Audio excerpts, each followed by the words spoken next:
নমস্কার, আমি অঙ্গনা নিয়ে এসেছি আরও একটা নতুন ভিডিও। আজকে শেয়ার করছি আপনাদের সাথে আমার ছেলে কাব্যর প্রথম জন্মদিনের সকালের ভিডিওটা। সকাল থেকে উঠেই আমার ভীষণ তাড়া ছিল, কারণ ছেলের জন্য যাবতীয় খাবারের আয়োজন, ঘর সাজানো সবটা আমি নিজেই করেছিলাম। সব কিছু যাতে টাইমে শেষ করতে পারি, তাই সকাল থেকেই উঠেই কাজে লেগে পড়েছিলাম। এরপর ঘর সাজানো কমপ্লিট হওয়ার পর ছেলের জন্য আমি ওর পছন্দ মতো সব খাবারের আয়োজন করি।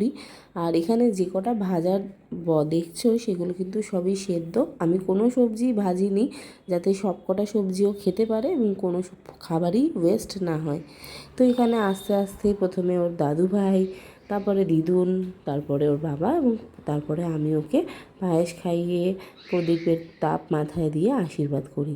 আর লিও বাবু তো একেবারে ওখানে সেটে বসে গেছে, কারণ জন্মদিনের দিন লিওর সাথেও কিন্তু এই একই প্রসেস ফলো হয়। তাই এটা যে ভাইয়ের জন্মদিন হচ্ছে সেটা আশা করি লিও একটু হলেও বুঝতে পেরেছিল।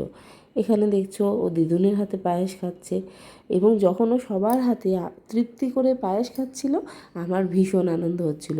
মনে হচ্ছিল আমি পাস করে গেছি, কারণ আমার ছেলের আমার হাতের বানানো প্রথম পায়েসটা পছন্দ হয়েছে। তো এভাবেই আমি ওর জন্মদিনের দুপুরটা কাটিয়েছিলাম। আর দুপুরের মেনুতে মাটনটা কিন্তু ওর বাবা বানিয়েছিল, কারণ ওর বাবা চেয়েছিল সবাইকে ভালোবেসে মাটনটা নিজে হাতে রান্না করে খাওয়াবে, যেমনটা আমাদের বাড়ির যে কোনো অনুষ্ঠানেই হয়ে থাকে।